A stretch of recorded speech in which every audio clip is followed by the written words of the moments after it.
bien-aimés dans le Seigneur, donc chers parents, chers amis, c'est encore une occasion pour nous de plonger nos regards, notre cœur dans les révélations, les mystères de la parole de Dieu.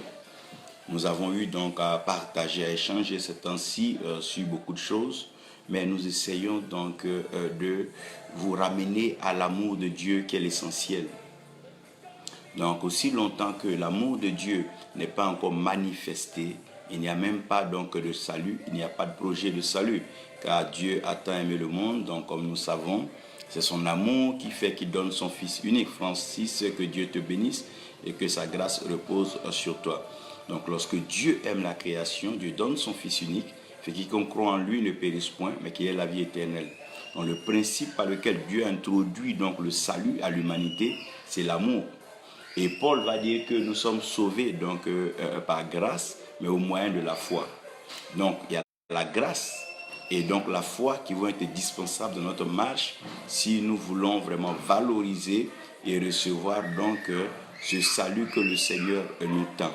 Ce salut, c'est un don gratuit, personne ne l'a payé et personne ne peut le vendre donc. Nous devons tout simplement manifester notre foi basée sur ce que nous entendons de la part de Dieu. Ce que nous entendons de la part de Dieu produira en nous la foi et dans notre patience, dans notre persévérance, notre quête, notre espérance va finir par donc payer et tout cela doit être fondé sur l'amour que nous avons pour Dieu. Donc c'est par amour que Dieu est venu donc sauver l'humanité, c'est aussi par amour que l'humanité arrive à héberger Dieu, donc à intégrer Dieu dans sa vie et dans son système. C'est en cela que le Seigneur Jésus-Christ se tient à la porte de notre cœur et il frappe. Donc lorsqu'il tape la porte de notre cœur, si nous lui ouvrons notre cœur, il entre. Et quand il entre dans notre cœur, il soupe et il passe du temps avec nous. Fatim Léonce Sakié, que Dieu te bénisse. Aimé Dadi, que Dieu te bénisse, que sa grâce repose sur toi, Debbie. Donc je suis en train de parler de cela et parlant aussi du réveil spirituel dont les gens parlent tant, ou bien de ce que nous appelons la croissance spirituelle. Nous devons savoir que la spiritualité n'est pas un bruit, la spiritualité n'est pas une amalgame d'actions, mais la spiritualité est un élan de cœur et donc une soif que nous avons dans le cœur. Donc le jour que les enfants et les plus petits, les jeunes auront cette soif du Seigneur, le réveil spirituel viendra. Donc lorsque nous aurons une soif de Dieu, quand nous aurons une soif de la vérité, nous aurons une soif de la révélation, et le réveil viendra. Ce n'est pas forcément collectif, mais ça peut venir de façon individuelle et ceux qui sont réveillés vont se rapprocher des uns et des autres et ensemble avec la flamme de chacun, boum, on aura donc un meilleur éclairage, on aura donc une plus grande flamme qui va couvrir donc la nation, le continent et pourquoi pas le monde entier. Nous espérons et nous croyons donc en ce réveil spirituel. Nous bénissons le Seigneur pour Gessler Laurent qui nous prend. Que la grâce de notre Dieu bénisse ta vie et que la paix soit avec vous. Je veux aujourd'hui annoncer ce message qui me concerne, qui vous concerne et qui nous concerne tous. C'est que je vous fais constater, Guillaume Armand, Yemitia, que Dieu te bénisse, que la grâce de Dieu repose sur toi pour le service et surtout ta disponibilité pour le royaume. Que le Seigneur continue de t'élever pour ce que tu fais, pour son œuvre. Donc nous ne pouvons pas vivre cette vie sans toutefois avoir des réponses. Si nous vivons cette vie, c'est parce que la vie nous amène des questions et nous essayons de répondre donc aux questions de la vie. La nutrition, c'est une question. Le bien-être est une question, la santé est une question, le déplacement est une question, le savoir-vivre est une question. Donc, il y a plusieurs questions que le monde va donc nous présenter, que la vie doit nous présenter. Et nous devons savoir répondre à ces questions si nous voulons être heureux et vivre dans la paix. Et certaines questions seront posées par la vie et elles seront posées par Dieu lui-même. Donc, Dieu va nous poser des questions. Et les questions que Dieu nous pose dans le but de voir à quel niveau de maturité, à quel niveau de sagesse nous sommes. Parce que Dieu lui-même sait qu'il n'existe pas une seule chose qu'un être humain puisse connaître que lui, Dieu, ne connaisse pas. il est omniscient, il est le Dieu créateur, il a donc la révélation de toutes choses. Donc Dieu ayant la révélation de toutes choses, et Dieu connaissant toutes ces choses, il est bien et fort de dire que toutefois que Dieu nous pose une question à des êtres limités en connaissance que nous sommes, c'est que Dieu veut accroître, Dieu veut augmenter notre connaissance. Donc quand Dieu nous pose une question, il peut nous poser cette question au travers des défis, des challenges, des épreuves de la vie. Donc, de la même façon que nous interrogeons quand nous arrivons sur un nouveau site ou bien quand tu voyages ou tu arrives dans le cas du tourisme, quand tu visites un pays dans lequel tu n'as jamais été, c'est clair que tu vas poser plusieurs questions quant à savoir qu'est-ce que tel monument veut dire, aussi à savoir à quoi est réservée cette place, où habite-t-on et où se trouve l'ambassade et ceci. Donc il y a des questions que nous allons nous poser tous les jours. Et ces questions-là, nous les posons pour pouvoir donc augmenter notre connaissance et aussi pour pouvoir donc mieux nous orienter. Donc celui qui ne demande rien, prétendant qu'il sait tout, va finir par se perdre et s'égarer. Maintenant, celui aussi qui doit poser des questions à celui qui est habilité ou celui qui est capable donc de lui répondre. Ça veut dire que si tu ne poses pas de questions, tu vas t'égarer. Si tu poses aussi des questions à la mauvaise personne, à la fausse personne, à la personne aussi ignorante que toi, alors là, vous allez vous égarer vous deux. Donc c'est un peu comme un aveugle qui demandait à un aveugle de le guider. Donc il y a des questions que le monde va donc nous présenter. Mais aujourd'hui, j'aimerais que vous sachiez que le diable aussi vous posera des questions, mais les questions que le diable va vous poser seront des questions pour vous frustrer. Que Dieu bénisse donc le bishop Rosa qui est avec nous, que la grâce de notre Seigneur repose sur toi, infatigable prédicateur de l'évangile, que Dieu te donne tout ce qu'il faut pour atteindre les extrémités de la terre. Maman Christine, que Dieu vous bénisse, que sa grâce repose sur vous, et encore merci pour le travail que vous faites dans la France et dans l'Europe. Donc il y a des questions que le diable va te poser, parce que si tu ne te poses pas des questions toi-même aujourd'hui, et qu'on ne te pose pas de questions aujourd'hui, tôt ou tard, quand tu vas mourir, ta tombe va laisser des points d'interrogation. Donc ça veut dire qu'il y a des questions que nous devons pouvoir répondre sur cette terre. D'aucuns me dira que vivre 1 an ou vivre 30 ans, ce n'est pas ce qui est le plus important, mais qu'est-ce qu'on a fait sur la terre. Et que la mort, c'est la mort. C'est vrai que la mort, c'est la mort, mais on ne glorifie pas Dieu de toutes les façons de mourir. Il y a donc une façon de partir selon que Dieu est prévu. Dieu a prévu que nous soyons rassasiés de jours. Il dit, si nous honorons notre père et notre mère, donc notre père et notre mère, aussi bien biologique que spirituel, nos jours se prolongeront. Donc Dieu parle de la longévité comme étant un principe qui est relié à l'obéissance. Donc si nous sommes prêts à obéir à la voix de Dieu et si nous sommes prêts à accepter ce que Dieu dit, nous vivrons longtemps. Nous bénissons le Seigneur pour maman Josiane Bénédiction qui est avec nous, Jules Secouru Armand, que Dieu te bénisse, Romain Domoro, que la grâce de notre Dieu repose sur vous. Donc je suis en train de comprendre qu'il y a une série de questions qui vont nous être posées à un certain moment de notre vie. Et l'ordre de ces questions-là va être différent en fonction de celui qui va nous poser la question. Donc, toutefois que les Juifs, donc les pharisiens et les Sadducéens, chaque fois qu'ils voulaient donc mettre la main sur le Seigneur Jésus, il y a une question qu'ils vont lui poser. Et souvent, ils vont te poser des questions tellement bizarres. Comme un enfant aime dire, il pose des questions bêtes. Donc, des questions, quand toi-même tu écoutes, tu sais que le but de la question, c'est que la personne ne cherche pas une réponse. Mais la personne veut un problème, la personne veut un conflit, la personne veut une confrontation. Il y a des questions, par exemple, quand on te pose, tu sais que la réponse ne va même pas favoriser la paix. Par exemple, si quelqu'un te demandait, est-ce que tu as une fois fait du mal, cette réponse-là, ou bien quelqu'un te demande, est-ce que tu m'aimes, tu sais que si tu réponds oui, la personne sera heureuse. Si tu réponds non, c'est toute une bagarre. Donc, il y a des questions qui sont en réserve. Des questions qui sont réservées pour celui qui peut répondre. Ça veut dire qu'on ne va pas répondre à toutes les questions, non. Mais il y a des points importants que nous devons reconnaître. Il y a des questions que nous pouvons répondre seulement si nous avons la révélation de la part de Dieu. Aurélien Chimba, que Dieu te bénisse. prophète Nobak, que Dieu vous bénisse. Donc comprenez avec moi que il y a des questions, quand on va te poser, tu seras frustré, tu seras blessé, tu seras humilié. Il n'y a rien de tel. Lorsque quelqu'un qui ne travaille pas demande à l'autre qui ne travaille pas, tu fais quoi? Parce que c'est gênant, parce que quand celui qui te pose la question a le même problème que toi, tu ne sais même pas comment lui répondre. Et encore, ce qui est frustrant et blessant, c'est quand quelqu'un avec qui tu as été à l'école ou quelqu'un avec qui vous avez pratiqué une quelconque activité te demande demain que deviens-tu? Que fais-tu? Jusque-là, où en es-tu? Tu vois, voilà des questions qui ne sont pas faciles à répondre. Et ces questions taraudent dans la pensée de toute une jeunesse, de tout l'univers.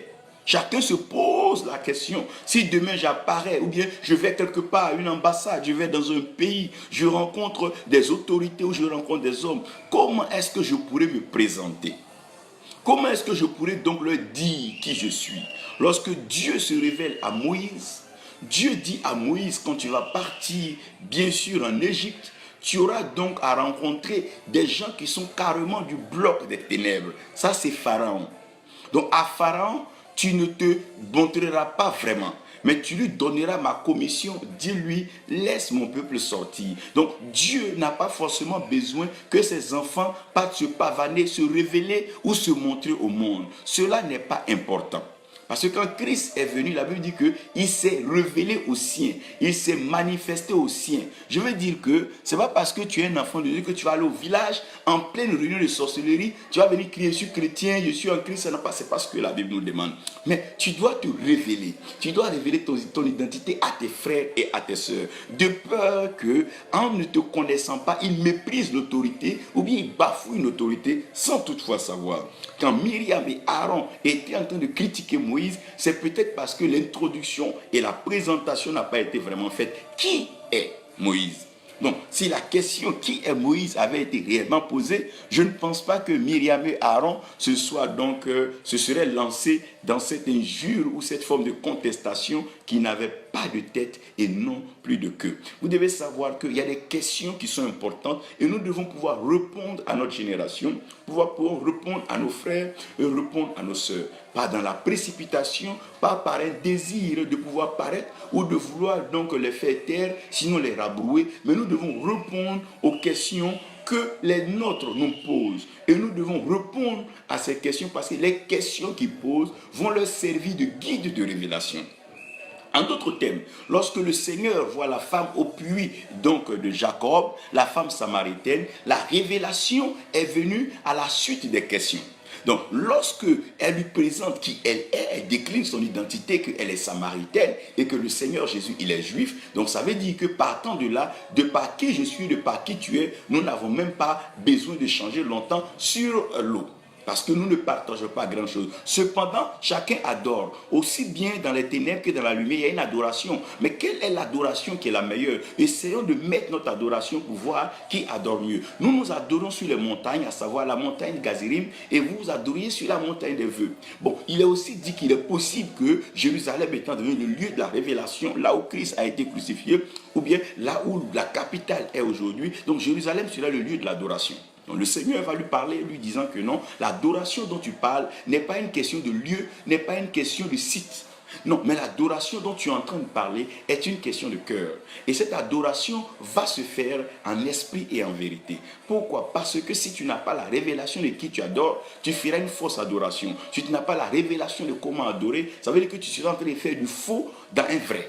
C'est un peu pourquoi lorsque vous êtes en train de faire un défilé, il y a un rythme qui est imposé. Celui qui va en dehors du rythme ne pourra pas faire les pas que les autres font. C'est pour ça que vous devez comprendre que chaque question que Dieu nous pose nous amène une révélation. Chaque fois que les nôtres nous posent des questions, nous devons être humbles, nous devons être assez simples et nous pouvoir leur répondre comme Dieu dit. Par exemple, ce que tu n'es pas, ne prétends pas l'être. De peur que quand on va te demander de faire ce que tu prétends être, tu ne puisses pas faire.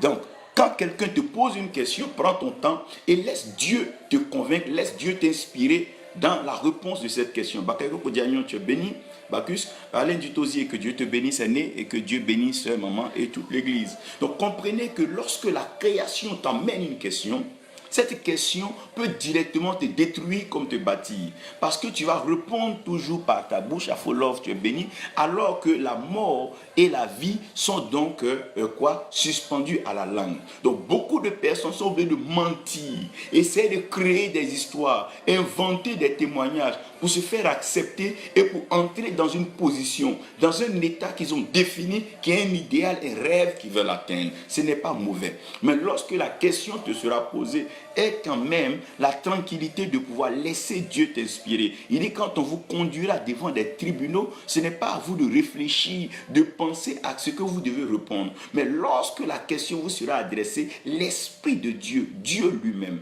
se révélera à vous et il parlera au travers de vous. Donc, aujourd'hui, nous avons toutes ces questions qui sont nos réels problèmes aujourd'hui. Il y a des gens qui travaillent, ils travaillent pour répondre à une question. Parce que demain, quand on leur demande, tu fais quoi? Il faut que tu trouves un travail. Beaucoup de personnes font des cartes de visite. Parce que si demain, ils rencontrent des amis, il faut qu'ils puissent leur dire qui il est, qu'est-ce qu'il fait et où il est. Donc, chacun cherche d'une façon ou d'une autre à répondre à une question. La question peut être interne comme la question peut être externe. De la même façon que les gens peuvent te poser des questions, toi aussi tu peux te poser des questions. Et si tu peux te poser des questions, n'empêche pas le diable de te poser des questions, n'empêche pas Dieu de te poser des questions. Donc la vie est une interrogation perpétuelle. Nous sommes toujours en train de répondre à des questions, soit posées par les hommes, soit posées par nous-mêmes, soit posées par le diable ou posées par Dieu. Regardez bien que dans le jardin, le problème d'Adam et Ève ne commence pas tout simplement par la présence de l'arbre du fruit de la connaissance du bien et du mal. L'arbre était bel et bien dans le jardin et pourtant l'arbre ne posait aucun problème. Mais le problème va se poser lorsqu'une question fondamentale va se présenter. Est-ce vraiment que Dieu a demandé de ne pas manger du fruit de cet arbre-là? Non, mais si Dieu même sait que si vous en mettez, donc la question est-ce que, donc toutefois qu'il y a une question qui est posée, directement la vie ou la mort se présente. Donc la façon dont nous allons approcher, où nous allons répondre à la question, peut nous donner la vie ou bien la mort. Une relation peut mourir pour une question mal répondue, comme une relation peut être relancée par une question bien répondue. C'est un peu comme quand vous partez à l'école. La différence, celui qui a admis et celui qui a échoué, mais c'est les réponses qu'on a données aux questions. Les examens, les sujets sont des questions, les devoirs sont des questions, les interrogations, tout ça on appelle ça des questions. Donc c'est comment est-ce que nous répondons aux questions, c'est ce qui nous donne donc accès à ce qu'ils ont appelé donc l'admissibilité, ou bien c'est ce qui va nous mettre dans ce qu'on appelle recalé ou bien l'échec. Quand nous allons à une ambassade, nous aurons des questions à répondre. Même quand nous allons donc entrer dans des fraternités, des lieux de partage, ils vont nous poser des questions. Quand tu vas t'associer avec tes amis frères pasteurs, ils vont te poser des questions. Mais lorsqu'ils vont te poser ces questions, Dieu répondra mieux. Donc, qu'il part te poser la question à Dieu. Il y a des choses sur ta vie que tu ne sais pas. Toi, tu es né, tu as été créé. Donc, il y a des questions qu'on te pose, mais qui partent poser à Dieu. Quand on te demande, est-ce que toi-même tu es sauvé? Mais qu'est-ce que tu peux leur dire pour prouver que tu es sauvé? Mais qui part demander à Dieu, c'est Dieu qui sauve. C'est Dieu qui sait qui il a sauvé. C'est Dieu qui sait qui n'a pas sauvé. Le livre de vie, ce n'est pas dans ma main. Le livre de vie est dans les mains de Dieu. C'est Dieu qui inscrit qui il veut et c'est lui qui enlève qui il veut. Ce livre, il est le seul à pouvoir écrire là-dedans. Et ce livre-là, c'est lui qui le détient. Le livre ne se promène pas de porte en porte, d'église en église, où chacun enregistre les noms de ses membres. Non, c'est pas comme ça que ce livre-là est. Ce livre, on appelle ça le livre de vie. C'est le livre qui est entre les mains de Dieu. Donc, personne ne peut prétendre inscrire des choses dans ce livre. Maintenant, le projet du salut, c'est un projet qui a été initié, inauguré, donc accompli par Dieu. Ce que Dieu initie, Dieu l'achève. Ce que Dieu commence, Dieu le complète, Dieu le finit. Donc, ce qu'il a commencé avec perfection, mais Dieu va le terminer avec perfection. Ce n'est pas à nous de vouloir répondre à des questions, des débats, d'éthique, de dogmes, de doctrines, faisant intervenir des philosophies basées sur des sagesses humaines, des compréhensions humaines et des acquis humains. Ce n'est pas parce que quelqu'un a réussi à bâtir une grande église qu'il est forcément dans le plan de Dieu. Non, les acquis ne sont pas forcément des réponses. Non, mais l'activisme fait partie de la vie de l'homme. Il y a des gens que tu vas voir tous les jours, ils sont dans une mécanique, mais ils ne savent même pas ce que c'est que la mécanique. Ça veut dire qu'on peut faire des choses pour ne pas qu'on nous trouve d'oisifs et de passifs, sinon même de chômeurs. Aujourd'hui, beaucoup de personnes s'activent, beaucoup de personnes s'attellent, ça et là, donnant des conseils, jouant le rôle de coach, jouant le rôle de prophète, jouant le rôle de leader. Est-ce que vraiment à ça que Dieu leur a appelé, les a appelés, ou bien est-ce que chacun est en train de s'activer ou bien de s'occuper? Tout toutes ces questions seront à répondre. Mais toutefois que le diable te posera une question, toi, tu n'es pas son adversaire. C'est lui qui s'est opposé à Dieu. Donc, s'il pose une question, mais qu'il parte voir Dieu. Il y a des questions qu'on te pose, mais qu'on parte voir Dieu. Combien d'années tu vas vivre? Mais c'est Dieu qui sait. Est-ce que tu seras élevé? C'est Dieu qui sait. Est-ce que tu seras milliardaire? C'est Dieu qui sait. Est-ce que tu vas produire de grands réveils dans le monde? C'est Dieu qui sait. Mais c'est Dieu qui sait. C'est Dieu. Il y a des questions. C'est Dieu seul qui sait. C'est pour ça que quand Dieu envoie Ézéchiel devant la vallée de semences desséchées, Dieu lui pose la question, Ézéchiel, est-ce que ces eaux peuvent revivre? Ézéchiel sait que lui n'est pas le détenteur de la vie, il n'est pas l'auteur de la vie, il n'est même pas le dispensateur de la vie, mais l'auteur, le dispensateur de la vie, c'est Dieu. Donc si cette question doit être posée, je pense qu'elle doit être posée à Dieu lui-même. Il ramène la question, il dit, mais Dieu, si ce n'est pas toi-même, qui peut faire ces choses? Donc nous devons être assez humbles pour répondre à ces questions. Je vais vous soumettre quelques tests et vous allez lire, et à partir de là, je pense que nous allons approcher certaines questions. Sachez que la vie va nous emmener toujours à répondre à des questions. Mais chaque question, au fait, cache une révélation. Chaque question cache une vérité. Toutefois qu'on te demande qui tu es, c'est une question. Donc nous avons Genèse 3. Genèse 3, c'est la partie des grandes questions. Quand Dieu arrive, Dieu demande à Adam, où es-tu? Adam dit, j'ai eu peur, je me suis caché. Adam dit, parce que je suis nu. Il dit, mais comment tu sais? Qui t'a dit? Qui t'a informé que tu es nu? Parce que je ne t'ai jamais dit, Adam, que tu es nu. Mais qui t'a donné cette information derrière moi? Donc ça veut dire qu'il y a eu des échanges, il y a eu des questions derrière, et c'est ces questions qui ont amené certainement Adam et Ève dans la nudité. Que Dieu bénisse Reine Zadé et Vincent Zabsoré, que Dieu vous bénisse. Donc il y a des questions que nous ne devons pas nous amuser avec. Genèse 3 est la série questions et réponses, et à la fin Dieu va trancher et Dieu va donc pénaliser. Dans sa pénalité, il va amener l'homme à prendre ses responsabilités en lui disant effectivement, tu as été tiré de la poussière, mais j'ai caché cette honte de la poussière par la gloire du souffle que j'ai soufflé sur toi. Mais comme tu n'as pas regardé à cette gloire, tu as préféré donc aller regarder à ce qui est poussiéreux. Tu vas retourner à la poussière. Maintenant, celui qui t'a induit en erreur, qui t'a poussé à devenir poussière, c'était pourquoi? Pour te manger, c'était pour te bouffer, c'était pour te détruire. Donc je lui donne la poussière comme nourriture, mais il va marcher sur son ventre. Quant à toi, la femme, je t'ai envoyé vers l'homme dans le but de pouvoir avoir une procréation, une continuité, une génération. Bien, c'est vrai que tu es entré dans cela parce que tu as cédé facilement, tu as été séduite, mais tes grossesses ne seront pas vraiment aisées. Tes grossesses seront douloureuses. Mais quand tu vas accoucher, les enfants qui vont naître, je vais mettre enmité, je vais mettre conflit, je vais mettre guerre, bagarre, combat entre tes enfants et la descendance du serpent. Dieu ayant fini ça, il pense que chacun a reçu pour sa part. Jean 1, verset 12, la Bible vient définir notre identité, qui nous sommes, toi et moi. Philippiens et Éphésiens vont nous donner notre position, ce que nous avons avec Dieu, où nous sommes positionnés avec Dieu, et ce que nous pouvons faire avec Dieu. Donc si nous pouvons lire Éphésiens 2, verset 6. Je vais juste lire ça et vous permettre de comprendre. Éphésiens 2, verset 6.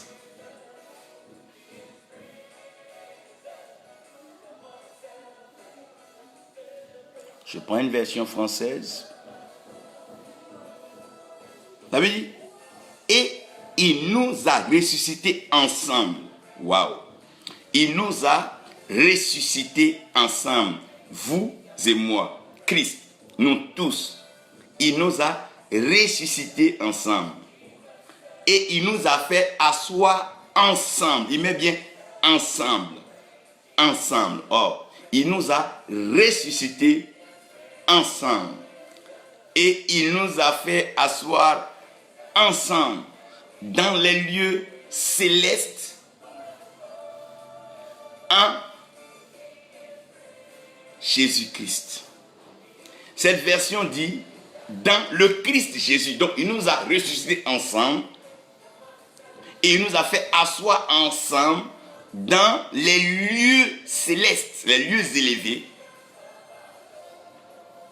dans le Christ, dans le Christ. Il nous a ressuscités, il nous a enracinés, il nous a bâtis, il nous a fondés et il nous a fait demeurer dans le Christ Jésus.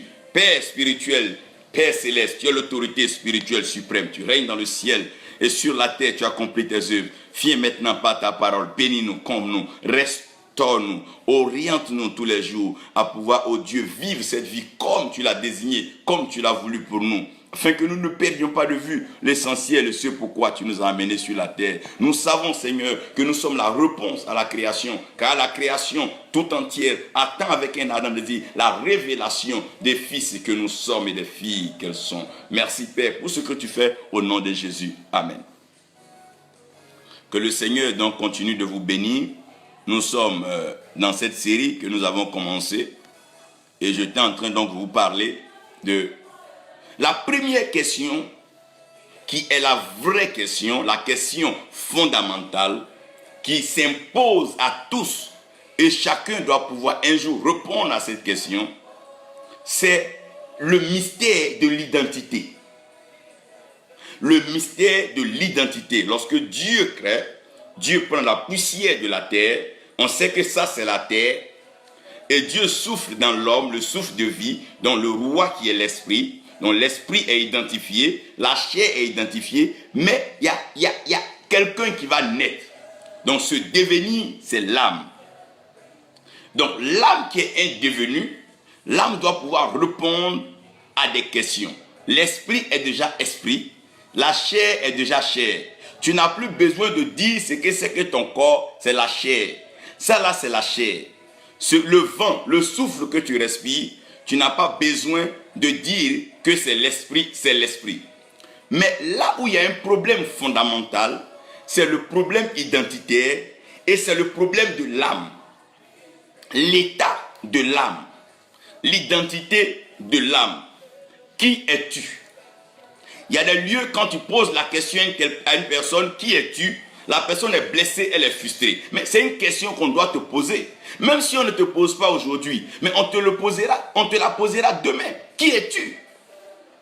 Et tu dois pouvoir répondre à cette question. On ne t'a pas d'abord demandé qu'est-ce que tu fais, qu'est-ce que tu as, avec qui tu as marché, qui... Non. On n'a pas demandé de savoir tout ce qui t'entoure, si tu es avec des grands, tu es avec des milliardaires, et tu marches avec les femmes les plus nantis. Non, ce n'est pas là la question. On demande d'abord qui toi-même es-tu. C'est-à-dire que avant qu'on ne soit ensemble, individuellement, quand tu es détaché, quand on te met à part, qui es-tu? Et c'est cette question aujourd'hui qui provoque des conflits, des guerres dans des nations. Parce que personne ne veut s'asseoir pour poser la question au Dieu qui l'a créé, qui suis-je? Souvenez-vous que quand Moïse a été appelé par Dieu, Dieu l'a appelé par son nom, Moïse. Donc le Dieu qui nous appelle est un Dieu qui nous a identifiés. Et comme il nous a identifiés, il nous appelle par le nom par lequel lui, Dieu, il nous a appelés, et le nom par lequel Dieu nous a identifiés. Donc, nous n'avons pas besoin de changer de nom, nous n'avons pas besoin de faire donc ces jeux de noms, aligner des noms, copier-coller des noms. Ça ne va pas résoudre le problème identitaire. Non, tu peux t'appeler Zico ou Pelé sans savoir jouer au ballon. Tu peux même porter le pseudonyme de Messi et ne même pas pouvoir même te défendre avec une balle. Ça veut dire quoi? Le problème là n'est pas les noms que nous nous donnons, mais qui sommes-nous vraiment? Ce qui détruit aujourd'hui la création et le monde, c'est que les hommes qui nous approchent ne sont pas eux-mêmes identifiés. Et comme ils ne sont pas identifiés, ils ont du mal à pouvoir décliner leur identité chaque fois que la question leur est posée. Ils vont parler des problèmes qu'ils ont connus, ils vont parler du mal que le diable a fait, ils vont parler de ceux qui les ont trahis, ceux qui les ont rejetés, ceux qui les ont abandonnés. Ce n'est pas ça qui est la question. La question, qui es-tu? Non, être une femme divorcée, un homme divorcé, ce n'est pas là. Qui es-tu avant qu'on ne te divorce? Tu es qui pour qu'on te divorce? Tu es qui pour qu'on t'abandonne? Avant que tu ne dises que non, j'ai travaillé avec les gens, maintenant quand le produit est venu, ils m'ont abandonné. Ce n'est pas ce qui est important. Mais qui es-tu? Tu travailles en tant que qui? Tu as été identifié en tant que qui? Et c'est le problème aujourd'hui. Plusieurs se promènent de lieu de culte en lieu de culte, essayant de s'associer à des grands pasteurs, à des grandes œuvres. Mais ça ne va pas donner ton identité. Non, non. Le morceau de bois, même s'il dure dans l'eau et qu'il s'amuse avec les caïmans, qu'il s'amuse avec les poissons, il ne deviendra jamais caïman ni poisson. Même s'il dure éternellement, parce que son identité restera son identité. Il est question aujourd'hui que nous arrivons à répondre à cette question. Au lieu de vouloir donc s'emmerder à beaucoup de titres et à faire beaucoup de choses, nous nous débattons pour rien parce que notre identité n'est pas révélée. Jacob se battait ça et là, voler droit des nez de son frère, courir ça et là, aller chez son oncle Laban, user de roubladise et de ruse, essayer donc là d'être enivré, mariant deux sœurs, tous ces problèmes-là, c'est tout simplement parce qu'il n'était pas identifié. Comme il n'était pas identifié, il voulait s'afficher, il voulait se donner un nom. La plupart des gens voyaient se battre, chercher à devenir quelqu'un. C'est parce qu'ils n'ont pas d'identité. Quand tu as une identité, tu la présentes et tu la déclines. Regardez par exemple, quand il y a rafle au quartier, que tu as tes pièces. Quand même le policier t'appelle, mais tu es heureux parce que tu as l'occasion de dire à quelqu'un qui tu es. Il regarde ta pièce, il ne te demande pas comment tu t'appelles, parce que sur ta pièce, il y a ton identité. Nous devons comprendre que cette question est fondamentale. Qui es-tu, mon frère? Qui es-tu, ma soeur? Je ne te demande pas combien de programmes tu fais, qu'est-ce que tu fais dans les églises, je ne te demande pas combien de nations tu voyages. Non, ce que je demande, qui es-tu? Quand David a tué Goliath, il nous demande qui es-tu? Qui est-il? De qui est-il fils? Qui est son père? On veut savoir qui tu es pour pouvoir tracer ta lignée. On veut savoir de qui tu viens pour qu'on puisse t'identifier. Désormais, quand on parlera, on dira tel est. On dit la généalogie de Jésus-Christ, fils de Dieu. Donc, qui est Jésus? Fils de Dieu. Qui il est? Il est fils de Dieu. Voilà. C'est sa généalogie qui dit ceci. Le mystère de l'identité. Aujourd'hui, il y a des crises identitaires dans plusieurs nations. Pourquoi? Tel n'est pas de telle nationalité. C'est des problèmes. Pourquoi? Parce qu'il faut arriver un jour à répondre à ces questions qui sont fondamentales. Quand on te demandera qui es-tu, mais tu les ramèneras à Jean 1, verset 12. À tous ceux qui l'ont reçu et qui ont cru en son nom, elle a donné le pouvoir de devenir enfants de Dieu, desquels ne sont pas nés de la volonté de la chair, ni de la volonté du sang, ni de la volonté de l'homme, mais ils sont nés de Dieu. Lorsque tu acceptes Jésus-Christ comme ton Seigneur, comme ton Sauveur, et que tu es convaincu qu'il est dans ton cœur, tu peux répondre avec audace et tu peux répondre avec fierté. Tu peux répondre sans trembler que tu es fils de Dieu. Et quand tu es fils de Dieu, tu es fils de Dieu. Quand tu es fils de Dieu, c'est que tu n'es pas fils du diable, tu n'es pas fils du monde, tu n'es pas fils des hommes. Parce que tu n'es pas né de la volonté de la chair, du sang et des hommes. Parce que la chair et le sang n'héritent pas du royaume, ils ne participeront pas à la demeure céleste. Donc tu viens là de décliner ton identité en tant qu'enfant de Dieu. Ton identité, c'est que tu es fils de Dieu. Ne laisse personne te trahir, te promettre des forces, des pouvoirs mystiques. Ton Dieu, ton Père est tout puissant. Ton Père est omniscient. Il est le réservoir, la source de la connaissance. Si tu as besoin de connaissance, plonge tes regards dans sa parole. Plonge tes regards dans son amour. Plonge tes regards dans sa face. Chaque mouvement de Dieu est un enseignement, est un message, est une prédication. Oh mon frère, quand tu vois l'étendue de l'océan, quand tu vois le vent souffler, quand tu regardes le feu en train de te crépiter et élever ses flammes, frère, il y a de quoi à prêcher. Quand tu regardes l'étendue de la terre avec les différents agrégats, les différents types de sols, la profondeur de la terre, terre qui regorge ses richesses, ses minéraux. Il y a de quoi prêcher. Il y a de quoi connaître. Ne serait-ce que te donner des années pour fouiller le sous-sol de ce que Dieu a enfoui. Tu ne finiras pas. Les pierres précieuses, les minéraux, les pierres précieuses et les trésors sont encore en découverte et en découverte. Les hommes ne font que découvrir des gisements, des puits, des types de pétrole. Plonger ses regards dans la parole de Dieu est tout un temple de savoir. Dieu est tellement puissant qu'on n'a pas besoin d'aller emprunter une puissance ailleurs. Non, on ne va pas emprunter ce qu'on a déjà en quantité suffisante et en qualité, bien sûr. Nous avons une qualité et une quantité en Dieu. Dieu est omniscient, il est omnipotent, il est omniprésent. Même sans nous déplacer, on le trouve parce qu'il est déjà, oh my God, là. Et toi, tu es enfant de ce Dieu. Tu es fils de ce Dieu-là. Tu es héritier de ce grand roi. C'est toi qui jouis. Oh my God, my God. Que l'ignorance est une malédiction. Que l'ignorance tue et l'ignorance détruit. Pourquoi laisser ces trésors, oh my God, de la parole de Dieu et aller donc donner son sang, son âme, dans un piètre lieu pour des pratiques maléfiques sataniques, alors que Dieu avait déjà enfoui dans ton âme la destinée glorieuse dont tu dois jouir si seulement tu te retournes vers Dieu pour comprendre le projet qu'il a déjà pour toi. Jérémie serait allé donc se faire envoûter ou même mettre des potions dans ses yeux pour devenir prophète s'il ne savait pas que depuis le ventre de sa mère, Dieu l'avait identifié par son nom et l'avait établi. Oh mon Dieu, qui es-tu? Qui es-tu? Ça ne sert à rien de mentir, ça n'aidera même pas à dire des choses que nous ne sommes pas. Comme sur les réseaux sociaux, chacun peut prétendre être ce qu'il pense. Mais la vérité est que le jour qu'on te verra, on saura que ce n'est pas cela. C'est la première question. Et quand ceux qui ne peuvent pas répondre à la première question se rendent compte qu'il y a d'autres questions, ils vont sauter directement à la deuxième question. Non. Bon, même si je ne suis pas, mais j'ai fait ça, c'est pas ce qu'on te demande. Même si je ne suis pas tant, j'ai eu ça, c'est pas ce qu'on te demande. Non, non, non, non, non. C'est pas ce qu'on te demande. On te demande qui es-tu. On ne t'a pas demandé de venir présenter tout ce que tu as pu faire. Non. On demande d'abord qui es-tu. C'est ça.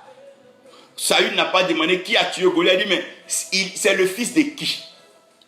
Il le voit bien. Donc la deuxième question, c'est la question de la possession ou la question de l'avoir. Et c'est le piège aujourd'hui dans l'église.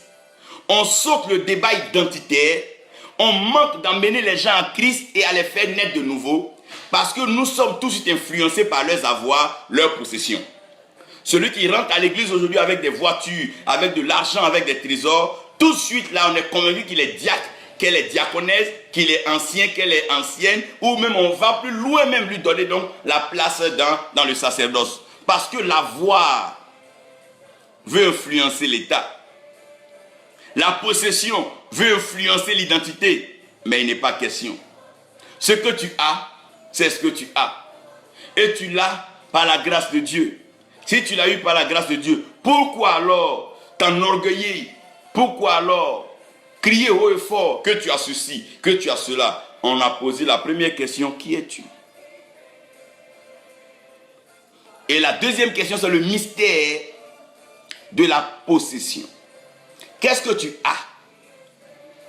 Tu as quoi? Tu as quoi pour te marier? Tu as quoi pour travailler? Tu as quoi pour voyager? Tu as quoi pour faire ce que tu fais? Toi, tu as quoi? Toi, tu as quoi?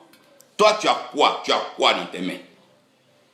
Donc, quand les gens veulent dribbler la question de qui ils sont, ils vont directement à la question, j'ai ceci. Non, on t'a demandé d'abord qui tu es, avant de te demander qu'est-ce que tu as. Donc, même si quelqu'un n'est pas enfant de Dieu, même s'il arrivait dans le temple avec 100 Bibles, il arrivait à des milliards dans le temple, le problème identitaire va le rattraper. Parce que ton identité va finir par te rattraper. On te posera la question.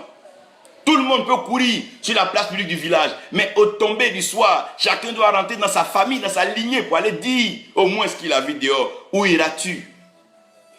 Après, quand ce monde et ce ciel auraient donc croisé leurs mains sur l'humanité et que les ténèbres auraient maintenant gagné dans cette terre et que chacun irait chez lui, toi, où iras-tu? Où iras-tu? Où iras-tu? Voilà la question. C'est pour ça qu'il faut répondre qui tu es. C'est où tu es. En même temps, si tu es enfant de Dieu, le jour que la terre et le ciel vont te dire que ta mission est finie, mais tu iras chez ton Père. One day, when thy work will be over, man shall fly away home. Tu iras chez ton Père. Tu iras chez ton Père. Donc sur la terre, chacun est obligé de jouer à tous les jeux. Mais quand ça va finir, quand on dira que c'est terminé, chacun ira chez lui. Personne n'empruntera quelque chose sur la terre. Tu ne prendras ni tes voitures, ni tes églises, ni tes fidèles. Si encore ça t'appartient, tu ne prendras rien de tout ça. Mais tu iras d'où tu viens. Donc, posons-nous la question tous les jours dans les églises. Est-ce que nous sommes enfants de Dieu? Est-ce que celui qui s'est joint à nous est enfant de Dieu? Sinon, transmettons-lui, donnons-lui le Christ qui fasse la confession après la repentance des péchés et que ce dernier soit baptisé. Donnons l'occasion aux gens d'appartenir à la famille chrétienne avant de donner l'occasion de participer aux activités. Les activités ne finissent jamais. Donnons-leur cette occasion, donnons-leur au moins l'occasion de répondre à cette question. Qui ils sont? Qui ils sont? Quant aux avoirs et aux possessions, la réponse est très simple.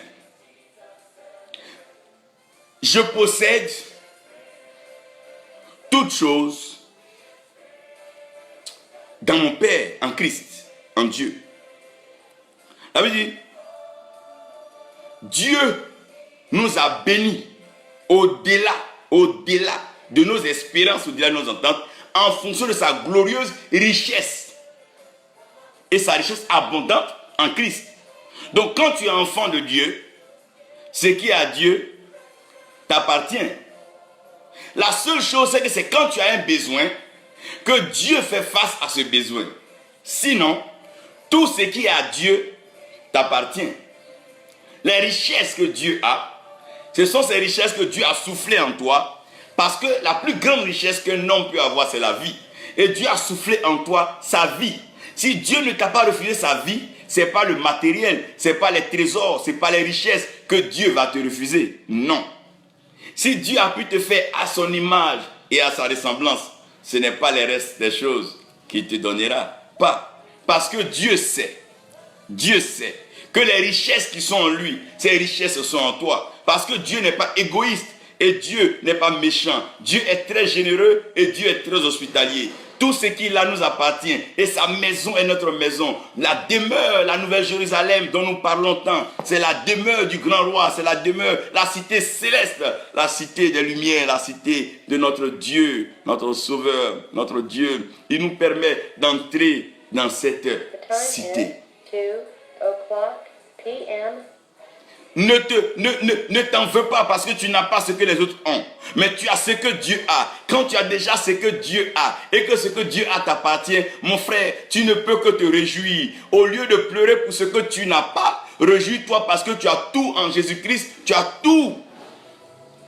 Réjouis-toi parce que tu as tout en Christ.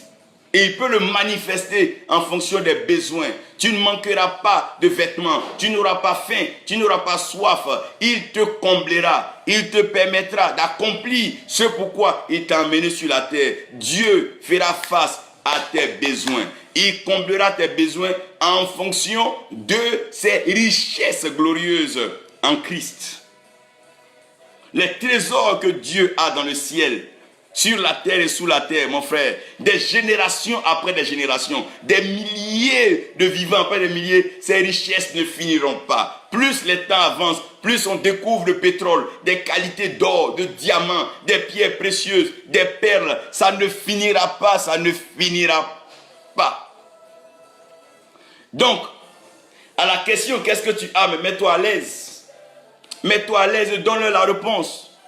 Que ce qui appartient à Christ t'appartient. Tu es co-héritier. Ça veut dire que ce qu'il a laissé sur la terre ici, c'est t'appartient. Et ce qu'il allait préparer dans le ciel encore t'appartient. Il dit, c'est avantageux pour vous que je parte vers le Père, je vous envoie le Saint-Esprit. Donc on a le Saint-Esprit ici et il s'en va dans la maison du Père pour préparer nos maisons. Ça veut dire qu'on va au ciel, ah mon Dieu. On ne va pas en tant que locataire, non.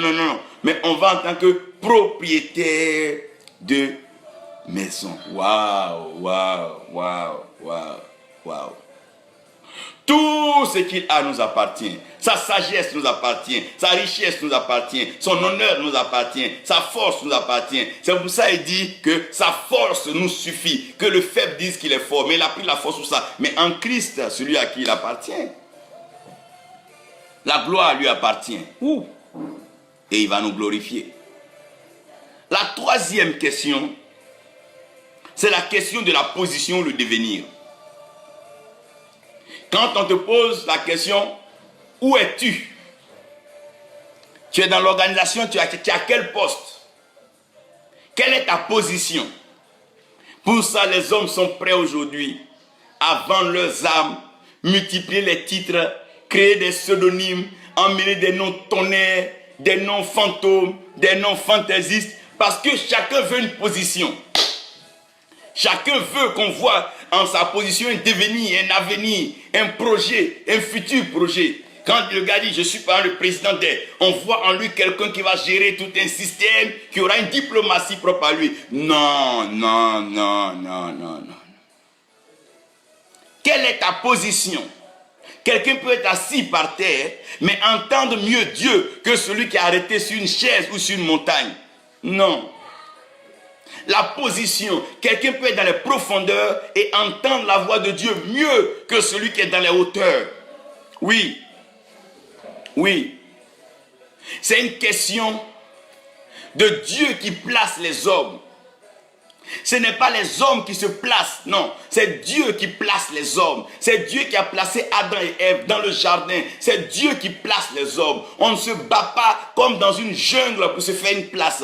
Dans la jungle, il n'y a ni père, il n'y a ni mère. Dans la rue, il n'y a ni père, il n'y a ni mère. Il n'y a pas d'ordre, il n'y a pas de position. Chacun se bat pour pouvoir survivre. Mais nous ne sommes pas en train de survivre sur la terre. Nous sommes en train de vivre, manifester le règne de Dieu. Nous sommes des diplomates, des ambassadeurs envoyés depuis le ciel pour occuper une position. Pourquoi alors nous battre pour déplacer des positions? Ça veut dire qu'il y a une question fondamentale encore qui va revenir. Qui es-tu? Quand on dit l'ambassadeur de la Côte d'Ivoire en France, il n'a pas besoin d'aller discuter avec les autres Ivoiriens. Non, qui est l'ambassadeur? Non, c'est une position. On t'a établi. Le problème, c'est que les positions que nous avons aujourd'hui sont des positions fictives, des positions de ruse, des positions de manipulation, des positions d'envoûtement. Non, mais on prend des positions, on s'érige père sur celui qui est riche, on s'érige mère de celui qui est riche, de celle qui est riche. Mais les pauvres n'ont ni père, ils n'ont même pas, ils sont comme orphelins encore. D'ailleurs, quelqu'un vient nous voir qu'il est un peu nanti, on devient son père spirituel d'un coup. Waouh! Là, on se donne une position, où es-tu? Non, je suis son père. Tu es le père de qui? Arrêtons de nous blaguer. Arrêtons cela. Nous avons une position bien meilleure. Oui. Comme le dit Éphésiens, nous sommes assis ensemble avec Christ dans les lieux élevés. Oh mon Dieu. C'est vrai que nous sommes sur la terre, nous marchons sur la terre, nous mangeons sur la terre, mais notre position est dans les lieux élevés avec Jésus-Christ assis à la droite du Père. Donc, toutefois que ton autorité est mise en question, est mise en cause, le ciel réagit en envoyant des anges et la puissance céleste pour venir confirmer à la terre que tu es de Dieu. Lorsque le Seigneur est né, l'étoile s'est présentée comme étant un témoin du ciel afin que la terre, les mages, les sachants, les rois puissent comprendre que Dieu est engagé en cela. Ce n'est pas parce qu'on te voit marcher aujourd'hui que tu n'es pas en Christ. Ce n'est pas parce que tu n'as pas ce que tu cherches. Non, c'est une question de temps. Les besoins vont être résolus en leur temps. Dieu a établi un programme de restauration. Certains seront restaurés à 8 ans, d'autres à 15 ans, d'autres à 30 ans, d'autres à 50 ans. Dieu va restaurer, d'autres même iront jusqu'à 60 ans, 70 ans. Dieu n'a pas d'âge pour faire des riches, des milliardaires. Dieu attend le temps convenable. Selon le programme, l'agenda arrêté depuis le ciel qu'il a signé et qu'il a scellé. Dieu n'a pas pas de honte, de peur à faire des milliardaires, des riches, des hommes puissants. Dieu n'a pas peur, mais Dieu a un programme et un chronogramme. Excusez, Dieu fait chaque chose bonne en son temps. Ne vous positionnez pas avant le temps de Dieu. Ne cherchez pas des positions des hommes, par des acclamations, ou bien par des organisations, ou bien des formes d'élection entre vous. On élit tel là comme étant le président des pasteurs de telle forme. Ça ne veut rien dire tout ça là. Laissez Dieu vous accorder la position. Pourquoi se positionner quand on sait qu'on est mal placé, qu'on sera déplacé? Pourquoi se mettre dans une position qu'on ne peut pas assumer? Non. Tu n'es pas dans une position de miraculeux. Tu dis que tu es miraculeux. On te met en face des miracles, tu n'es pas capable d'agir. On te dit que tu es un voyant. On te met dans une position pour voir, tu ne vois rien. Tu dis que tu es un prophète. On te l'ouvre le crâne pour la prophétie, tu ne décales aucun oracle. Mais que veux-tu vers la fin? Tu dis que tu es évangéliste. On te donne le matériel pour aller gagner des âmes, on ne te voit pas. Tu dis que tu es pasteur. On te met sur des églises, tu ne fais que les gâter, les casser. Mais attention, tu dis que tu es un docteur, un enseignant. On te donne la Bible, tu n'arrives même pas à pouvoir tirer un passage pour l'expliquer au monde. Mais vers la fin. Vers la fin, vers la fin, vers la fin, vers la fin. Quel est ce jeu de titres, ce jeu de position? Chacun taille son trône en fonction de ce qu'il veut. Il va mettre une chaise haute, ça ne veut rien dire. On peut tomber de toute hauteur. Non, n'oubliez pas. Lucifer a été précipité, il était très élevé, très élevé. Ne vous positionnez pas vous-même. Mais sachez que Dieu nous a ressuscités ensemble. Il nous a fait asseoir ensemble en Jésus-Christ dans les lieux élevés. Oh, gloire soit rendue à Dieu. Parce que ton lieu, ta place, ta position est dans les lieux élevés. Tu n'as pas besoin de lutter la place aujourd'hui avec les politiciens, les hommes. Non. Toi, ta place est dans les lieux élevés. Là où Christ est assis à la droite du Père. Tes trésors sont dans les lieux élevés où Christ est assis à la droite du Père. Il est assis à la droite du Père. La quatrième question, la question avec laquelle j'aimerais qu'on comprenne, c'est le mystère de l'œuvre. Le faire et l'action. Qui fait quoi? Que peux-tu faire? Et beaucoup de personnes aujourd'hui tombent dans le piège de qu'est-ce que tu peux faire. Si tu dis tu es pasteur, fais ceci. Non.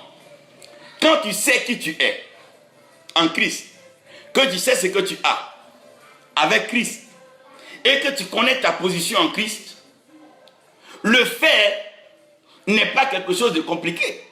Quand Christ sait qui il est, qu'on lui dit que Lazare est malade, mais il est la résurrection et il est la vie. Il n'apprend pas à ressusciter les gens. Il est la résurrection et la vie. C'est-à-dire, même s'il manque de le ressusciter, au moins il lui donnera la vie. Alors que la résurrection est un processus pour la vie.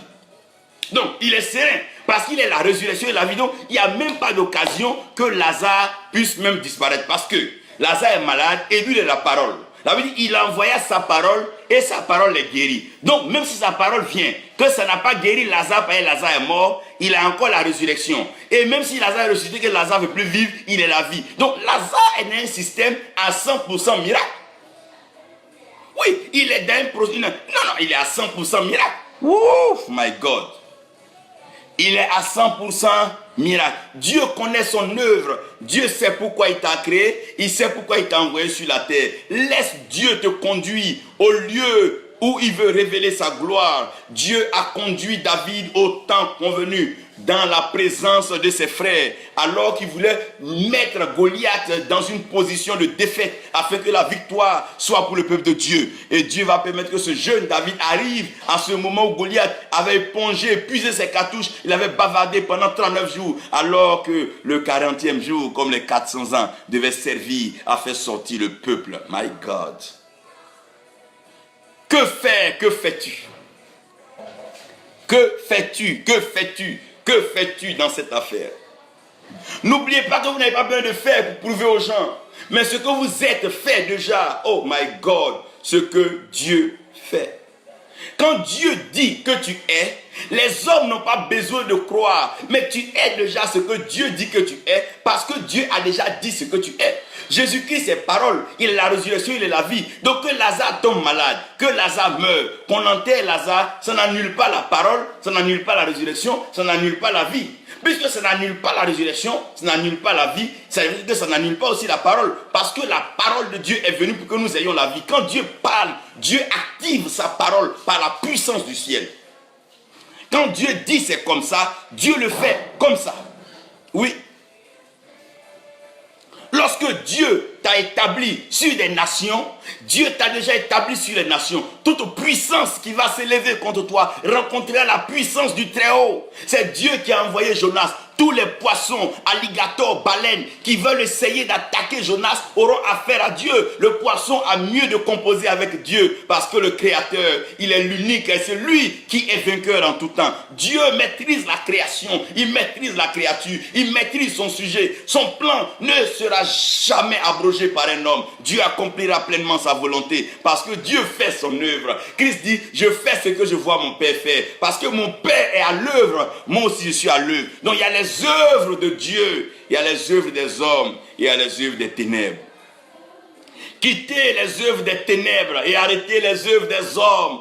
Le paraître, le se faire voir, dit ceci pour qu'on dise que non, frère, quand Dieu veut accomplir des miracles, Dieu n'a pas besoin d'alerter toute une nation. Quand Dieu partait tuer Goliath par David, David n'a pas annoncé haut et fort, accompagnez-moi, je vais tuer Goliath. Dieu est un Dieu merveilleux, il n'a pas besoin de se faire accompagner de trompettes lorsqu'il parle. Oh mon Dieu, parce que la parole de Dieu est une épée déjà à double tranchant. Et sa parole part comme une flèche pour atteindre l'objectif, la cible pour laquelle Dieu l'envoie. Arrêtons alors ces choses que nous sommes en train de faire, se donner une cote et un grand nom.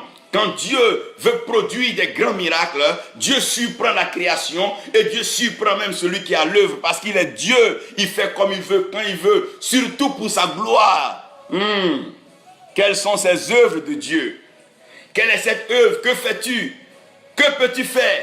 On te pose la question, si tu es pasteur, tu peux ressusciter un mort. Mon frère, ce n'est pas parce qu'on ne ressuscite pas un mort qu'on n'est pas un pasteur. Non.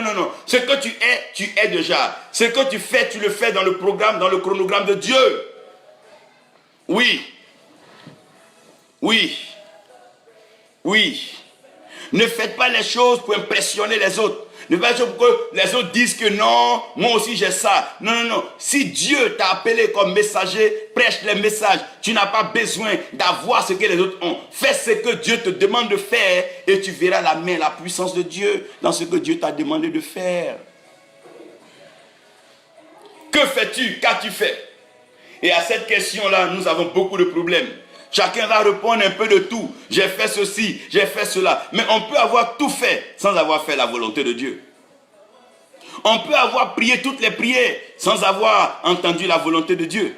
On peut avoir couru dans tous les lieux sans avoir visité le lieu que Dieu a prévu pour nous. C'est ça le problème, c'est ça la tragédie. C'est ça, c'est là cette forme de malédiction qui ne dit pas son nom. L'activisme, l'activité sans fin, les programmes sans fin, les grands programmes sans fin, les grosses affiches sans fin. On n'a rien contre ça, mais j'aimerais qu'on comprenne une chose. Mais pourquoi c'est les œuvres de Dieu, mais nous ne voyons pas les fruits de Dieu et les résultats de Dieu dans ça?